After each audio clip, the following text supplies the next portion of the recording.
बिस्मिल्लाहिर्रहमानिर्रहीम। अस्सलाम वालेकुम स्टूडेंट्स। आज हम बात करेंगे क्लासिफिकेशन ऑफ मैमल्स की, कि मैमल्स की जो क्लासिफिकेशन है, क्लासेस कौन कौन सी हैं, या मैमल्स की जो सब क्लासेस हैं या इंफ्रा क्लासेस कौन कौन सी हैं। मैमल एक क्लास है, मैमिलिया क्लास है itself, Mammalia is a class. और फिर इस क्लास के जो सब क्लासेस हैं उनको हम इंफ्रा क्लासेस भी कहते हैं। तो हम इसकी सब क्लासेस की बात करते हैं।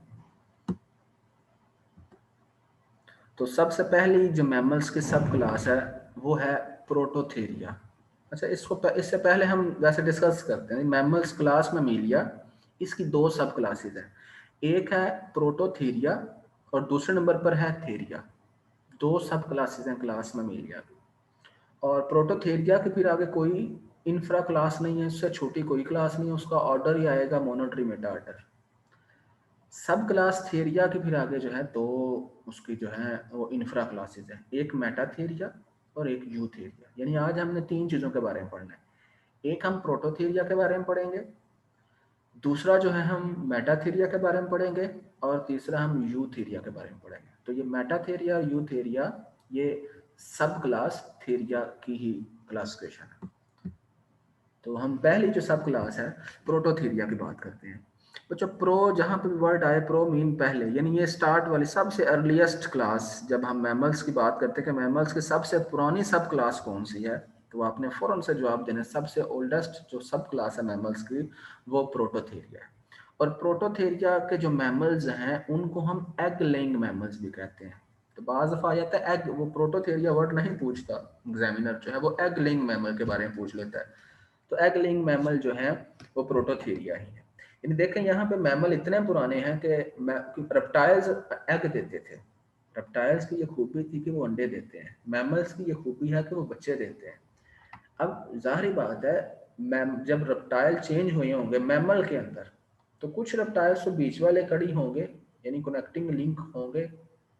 तो वो जो कनेक्टिंग लिंक है या वो जो मिसिंग लिंक है, वो मिसिंग लिंक जो है यहाँ पे कनेक्टिंग लिंक वो हम वर्ड यूज करेंगे। यानी कुछ रेप्टाइल्स ऐसे होंगे जिनके अंदर मैमल्स के भी करेक्टर होंगे और जिनके अंदर रेप्टाइल्स के भी करेक्टर होंगे। तो हम इसलिए उनको हम प्रोटोथीरिया ग्रुप में रखते हैं, और वो अंडे देते हैं, एग लेइंग मैमल है। तो सब क्लास प्रोटोथेरिया को एग लेइंग मैमल भी कहते हैं। ये हमें एक मैमल नजर आ रहा है जो कि अंडे देता है। ये कनेक्टिंग लिंक है बच्चों। एक है मिसिंग लिंक। मिसिंग लिंक वो एनिमल्स होंगे, लिंक का मतलब ये कनेक्ट करेंगे दो स्पीशीज को। जब मिसिंग का वर्ड आ जाता है तो मीन वो एक्सटिंक्ट हो चुके हैं एनिमल्स, वो आजकल हमें नहीं मिलते, हमें उनके फॉसिल ही मिलते हैं। जब वर्ड कनेक्टिंग लिंक आएगा तो ये एनिमल्स जिंदा हमें मिलेंगे, आजकल प्रेजेंट डे में मौजूद हैं।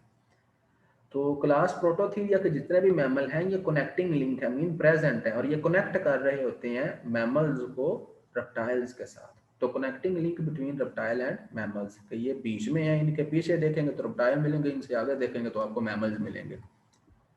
तो इनके अंदर जाहिर बात है फिर इनके अंदर कुछ कैरेक्टर्स मैमेलियन होंगे मैमल्स के, और कुछ कैरेक्टर्स इनके अंदर रेप्टाइल्स के होंगे। तो हम इनके अंदर मैमेलियन कैरेक्टर देखते हैं कि कौन कौन से हैं। Thick fur on the body, इनके जिस्म पर अगर आप देखेंगे तो आपको एक बालों की जो है वो जो नजर आ रहा है, जितने भी बाल हैं वो कलेक्टिवली फर कहा जा रहा है। तो इन पर थिक फर होगी।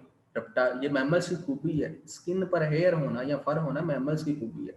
तो इनके अंदर ये मैमल्स का करेक्टर है, फर का होना।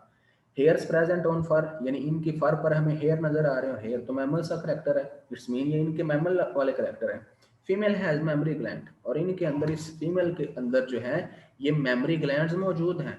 तो मेमोरी ग्लैंड का होना भी मैमल का करेक्टर है। इसका मतलब ये तो हो गए इनके अंदर मैमल से करेक्टर। तो इनके अंदर कुछ रेप्टाइल से भी करेक्टर होना चाहिए, अगर ये कनेक्ट कर रहे हैं, दोनों को कनेक्टिंग लिंक है। तो रेप्टाइल का करेक्टर ये है कि ये एग देते हैं, ले एग्स, ये अंडे देते हैं। उसके बाद जो है क्लोइका ओपनिंग प्रेजेंट, रेप्टाइल के, मैमल्स के अंदर बच्चों एक्सक्रीटरी सिस्टम के लिए यानी यूरिन के लिए अलग ओपनिंग होती है, डाइजेस्टिव सिस्टम के लिए अलग ओपनिंग होती है। बट रेप्टाइल्स के अंदर जो है एक सिंगल ओपनिंग होती है जिसका हम क्लोइका कहते हैं, और उसी के जरिए डाइजेस्टिव वेस्ट भी जा रहे होते हैं, एक्सक्रीटरी वेस्ट भी जा रहे होते हैं, रिप्रोडक्टिव वेस्ट भी जा, रिप्रोडक्शन के लिए भी स्पर्म वगैरह जा रहे होते हैं, एग्स वगैरह जा रहे होते हैं। तो क्लोइका मैमल्स में नहीं होता। तो इनके अंदर ये कुछ करेक्टर रेप्टाइल्स के हैं, कुछ करेक्टर मैमल के हैं, इसलिए ये जो है ये दोनों के बीच वाली कड़ी है, इन्हीं के कनेक्टिंग लिंक है। इसके बाद जो है यहाँ पे सब क्लास प्रोटोथीरिया के जो मेंबर हैं हम उनको एग लेइंग मेंबर भी कहते हैं। हम उनके लिए वर्ड मोनोट्रीम्स भी यूज़ करते हैं। मोनोट्रीमेटा ऑर्डर है इनका ये। और इसकी जो एग्जांपल हैं, दो एग्जांपल हैं प्रोटोथीरिया के अंदर।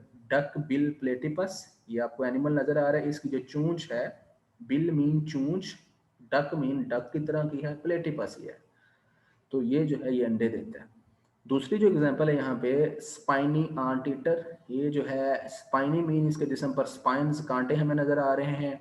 आंट का मतलब चींटियां, ईटर मीन खाने वाला। तो ये जो इसकी ये जो हमें चूंच टाइप नजर आ रहा है, ये जो स्ट्रक्चर हमें नजर आ रहा है, प्रोजेक्शन सी जो इसकी नजर आ रही है, ये इसके थ्रू जो है ये चींटियों को खाता है। इसी को हम एकिडना भी कहते होते हैं। तो ये एग्जांपल जब प्रोटोथीरिया या एग-लेइंग मैमल की बात आएगी तो फौरन से आपने एग्जांपल देनी है, spiny ant eater, duck bill platypus. उसके बाद जो दूसरी सब क्लास है वो है मेटाथीरिया।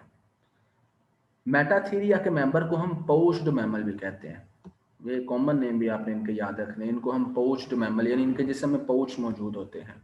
तो यहाँ पे सब क्लास मेटाथीरिया को पोच्ड मैमल कहते हैं। ये मोस्ट प्रिमिटिव मैमल यानी सबसे पुराने जो मैमल देखे ना, वो जो प्रोटोथीरिया हमने पढ़े हैं वो नो डाउट सबसे पुराने वही हैं, बट वो मैमल हैं जिनके अंदर रेप्टाइल के भी करेक्टर है। अब हम उन मैमल की बात करने जा रहे हैं जिनके अंदर कोई रेप्टाइल का करेक्टर नहीं है, ये प्योरली मैमल है।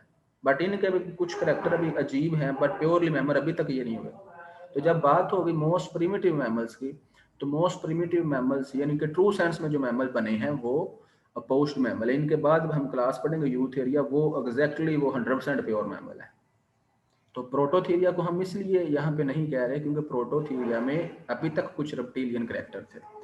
तो मेटाथीरिया के मेंबर जो हैं ये मोस्ट प्रिमिटिव मैमल्स हैं। मेटाथीरिया के मेंबर्स को हम पोस्ट मैमल कहते हैं। इनके अंदर एक कैरेक्टर मौजूद होता है जिसको हम मार्सुपियम कहते हैं। बच्चों ये जो आपको इनके पेट के साथ, इनके एब्डोमेन के साथ ये जो थैली सी नजर आ रही है, ये पाउच लाइक स्ट्रक्चर नजर आ रहा है, इसको मार्सुपियम कहते हैं। इस वजह से इन एनिमल्स को हम मार्सुपियल्स भी कहते होते हैं सामने। तो इस मार्सुपियम का बहुत इंपॉर्टेंट एक करेक्टर है। मार्सुपियम क्या है जी? An abdominal pouch for young ones rearing, यानी कि ये इनके एब्डोमेन के साथ एक पाउच होता है जिसके अंदर जब इनका बच्चा पैदा होता है तो वो उसकी परवरिश यहाँ पे करते हैं। रेयरिंग मीन परवरिश पाना। इसके बाद जो है रीजन ऑफ मार्सुपियम। ये मार्सुपियम की क्या रीजन है? ये हमें अमूमन कैंगरूज वगैरह के अंदर मिल रही है। बच्चों इस मार्सुपियम का फंक्शन ये होता है, एक्चुअली जब इनके अंदर यानी ये जो मैमल हमें नजर आ रहे हैं, एक्चुअली जब इनके अंदर इनकी बेबी की डेवलपमेंट हो रही होती है तो इनकी बेबी की डेवलपमेंट वक्त से पहले ही इनका बच्चा पैदा हो जाता है। फॉर एग्जांपल मैं मिसाल देता हूँ, अगर किसी के अंदर किसी मैमल के अंदर ये अगर मैमल है इसके अंदर अगर कोई बेबी 6 माह के अंदर प्रॉपर इसके एब्डोमेन के अंदर डेवलप होना था और फिर उसने पैदा होना था, तो इनका बेबी जो है वो वक्त से पहले ही पैदा हो जाता है, यानी 2-3 माह के बाद ही पैदा हो जाएगा। अब वो जो अगर वो जो पैदा हुआ अगर वो इन्वायरमेंट में आ जाए तो वो तो प्रॉपर बने ही नहीं, अभी तक डेवलप ही नहीं हुआ। इन्वायरमेंट में आके तो वो मर जाएगा। तो इसलिए जो है अल्लाह ताला ने इनके पेट के साथ ही एक pouch लगा दी। जैसे ही वो पैदा होता है, प्री मेच्योर पैदा हो यानी उसका ओरिजिनल टाइम से पहले ही पैदा हो जाता है वो, तो फिर इनके वो जो एब्डोमेन के अंदर ये जो pouch है वो pouch के अंदर रहने लग जाता है। वो बाहर नहीं उसे फेंकते क्योंकि बाहर अगर वो आएगा तो मर जाएगा। तो इनके pouch के अंदर ही वो रहता है और वो तब तक रहेगा जब तक वो कंप्लीट डेवलप नहीं हो जाएगा। जैसे ही वो कंप्लीटली डेवलप हो जाता है वो बाहर आ जाता है, बाहर आकर रहना स्टार्ट कर देता है। तो यानी मार्सुपियम का फायदा हुआ इन्हें। तो रीजन ऑफ मार्सुपियम मैंने आपको बता दी है क्योंकि वो पैदा वक्त से पहले ही हो जाता है, जिस वजह से वो जो है वो इस मार्सुपियम के अंदर है। तो फिर इनकी मदर जो है वो इनको निपल्स के थ्रू इनकी पाउच के अंदर ही इनके क्या मेमोरी ग्लैंड मौजूद है। और मेमोरी ग्लैंड में ये जो आपको निपल्स नजर आ रहे हैं, ये मुख्तलिफ बेबीज जो हैं छोटे छोटे जो हैं ये पोस्ट मैमल जो है वो फीड कर रहे हैं, निपल्स के थ्रू मिल्क फीड कर रहे हैं मदर का। तो reason of marsupium young born immature, जो इनके बच्चे हैं वो इमेच्योर ही पैदा हो जाते हैं। डेवलपमेंट कंप्लीट, और फिर वो जो डेवलपमेंट है उनकी वो फिर इनकी मार्सुपियम में ही जो है कंप्लीट होती है। Nipples present in marsupium for feeding, और वो फीडिंग के लिए इनकी मार्सुपियम के अंदर उन बच्चों को, क्योंकि अब फीड भी तो करवाना है, तो फिर उसके लिए निपल्स मौजूद है मेमोरी ग्लैंड के ऊपर। इसके बाद जो है एग्जाम्पल ऑफ मेटाथेरियंस या मार्सुपियल्स जो हमने अभी बात जिनकी हम कर रहे हैं, या पोस्ट मैमल्स की एग्जाम्पल क्या हैं? ओपोसम आपको नजर आ रहा है यहाँ पे एक मैमल। कैंगारू जो है या कैंगरू इसको कहते होते हैं, ये ऑस्ट्रेलियन, ये तकरीबन ऑस्ट्रेलिया वगैरह में ज़्यादातर मौजूद होते हैं या जिनेवा वगैरह में मौजूद हैं। और कोआला यहाँ पे मैमल नज़र आ रहा है, ये भी मार्सुपियल्स हैं, यानी इनमें भी पाउच है बॉडी के अंदर। और यहाँ पे एक तस्मानियन वुल्फ आपको नज़र आ रहा है। तस्मानिया ये एक कंट्री है, ठीक है, ये एक जजीरा है, आइलैंड है, ये ऑस्ट्रेलिया के पास मौजूद है, तो ये उसमें पाया जाता था। और ये एक्सटिंक्ट हो चुका है, अब ख़त्म हो चुका है दुनिया से। ये वुल्फ है, मीन ये वुल्फ की तरह का था बट वुल्फ नहीं है, ये कार्निवोर है, मीन ये दूसरों को खाने वाला था, कैंगरू वगैरह को। तो ये अब एक्सटिंक्ट हो चुका है, ये तस्मानियन वुल्फ। फिर से सुने बच्चों, इट्स नॉट अ वुल्फ, ये वुल्फ की तरह का है। उसके बाद जो है सब क्लास, अब जो है लास्ट जो हमारी क्लास है अभी हमने जो डिस्कस करनी वो है सब क्लास यूथ एरिया। बच्चों जहाँ पे वर्ड यू आ जाता है, यू मीन जैसे यूकैरियोट्स यानी ट्रू न्यूक्लियस वाले, तो यू मीन ट्रू, कि ये ट्रू मैमल्स हैं। तो यूथ एरिया के जो मैमल्स हैं उनको हम ट्रू मैमल्स भी कहते हैं, या फिर उनको हम प्लेसेंटल मैमल्स कहते हैं। प्लेसेंटल मीन प्लेसेंटा मौजूद है इनकी बॉडी में। प्लेसेंटा देखते हैं जी क्या है। ये जो है मदर की बॉडी में, कोई भी मदर, कोई भी फीमेल, इनकी फीमेल की बॉडी के अंदर स्पेशल किस्म का एक स्ट्रक्चर बनता है जब इनका बेबी जो है बनना होता है। तो फीमेल की बॉडी के अंदर अगर आप यहाँ पे देखें तो ये आपको ब्लड वेसल्स का एक जाल सा नजर आ रहा है। ये जो ब्लड वेसल्स का जाल है, इस जाल को, नेट को हम प्लेसेंटा कहते हैं। इस प्लेसेंटा से एक ट्यूब से निकलती है, वो ट्यूब बेबी की बॉडी में एंटर हो जाती है, इसको अम्बिलिकल कॉर्ड कहते हैं। यानी मदर से जितनी भी फूड आनी है, इस बेबी को जितनी भी फूड मिलनी है, वो प्लेसेंटा के अंदर ब्लड है, ब्लड से फूड आएगी, मदर के ब्लड के अंदर फूड है, ब्लड से फूड मूव करेगी, बेबी के अंदर वो मूव कर जाएगी, ठीक है। तो इस बेबी को जितनी भी फूड मिल रही होती है वो इसको इस प्लेसेंटा से मिल रही है। इसका मतलब ये प्लेसेंटा एक बहुत इंपॉर्टेंट करेक्टर है मैमल्स का। तो मैमल, वो मैमल्स जिनके अंदर ये फीमेल के अंदर ये प्लेसेंटा बनता है बच्चे के लिए, हम उनको प्लेसेंटल मैमल्स कहते हैं या ट्रू मैमल्स कहते हैं।